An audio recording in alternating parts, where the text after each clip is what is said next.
In a big decision this Wednesday morning, the Supreme Court of India has ruled that the Election Commission of India has all the powers to conduct the Special Intensive Revision or the SIR of the electoral rolls under the Constitution and the Representation of Peoples Act, simultaneously upholding the Bihar SIR.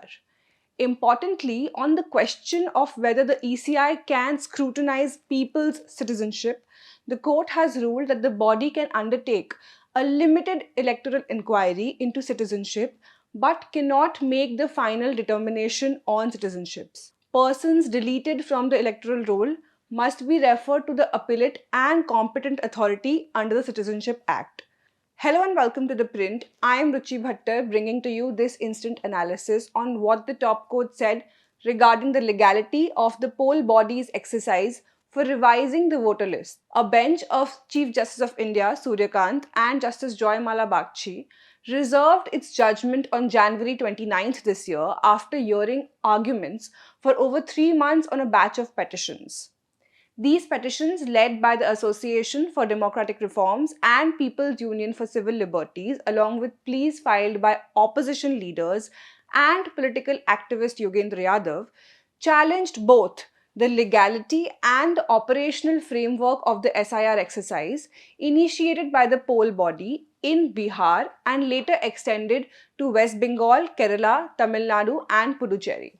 The crux of the petitioners' arguments were that the timing, manner, and scale of the exercise undertaken right before the assembly elections in multiple states resulted in large scale disenfranchisement and transformed the Election Commission into a de facto citizenship verification authority without any statutory backing. The court did not put a hold on the SIR process back then when the legality was challenged last year, rather allowed the process to continue. It said that it will determine the legality of ECI's power to carry out the exercise in the hearings. Today, the top court, via its decision, answered 4 questions framed in this matter. Let's look at what these questions are and how the court answered them. First, on whether the ECI has the power to conduct the SIR exercise, the court ruled in the affirmative, stating that yes, ECI is well within the constitutional and legal framework to conduct the exercise. It said that when the statute itself authorizes a special revision at any time for reasons to be recorded and in such a manner as the Election Commission may deem fit, the impugned exercise cannot be invalidated merely because it does not conform in every respect to the ordinary modalities contemplated for routine revision. The court's considered opinion was that the impugned SIR did not supplant the Representation of People Act and the rules.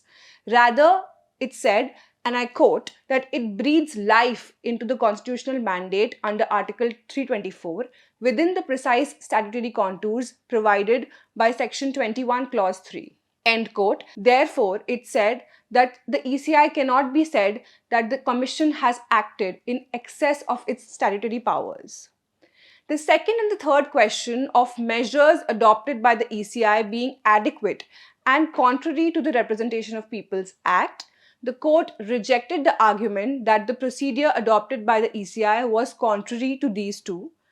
And the court also rejected the argument that the procedure negated the presumption of citizenship of persons already on the rolls.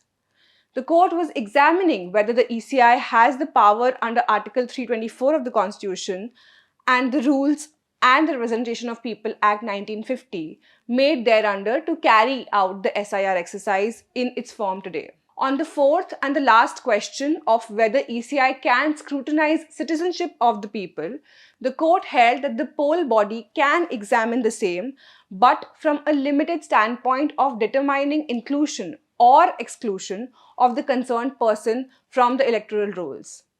Upon detailed consideration, the court came to the conclusion, it said, that in the view of the statutory requirement under Section 16 of the Representation of People Act, the Commission in the course of preparing or revising electoral rolls is undoubtedly empowered to examine questions bearing upon citizenship.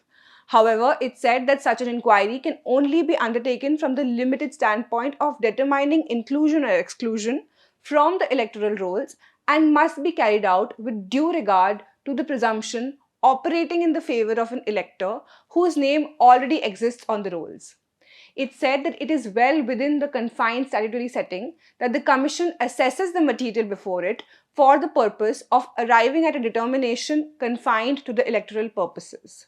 Today, the directions given by the court include that the persons whose names have been deleted from the 2003 electoral rolls on the ground that Commission formed an opinion that they are not citizens in Bihar, the Commission has directed to refer such cases within 4 weeks to the competent authority under the Citizenship Act 1955 for determination of their citizenship claims. The competent authority shall also take necessary steps in accordance with law and conclude the process before the next Vidhan Sabha or local body elections, whichever is earlier, after giving notice and affording an opportunity of hearing to the concerned individuals.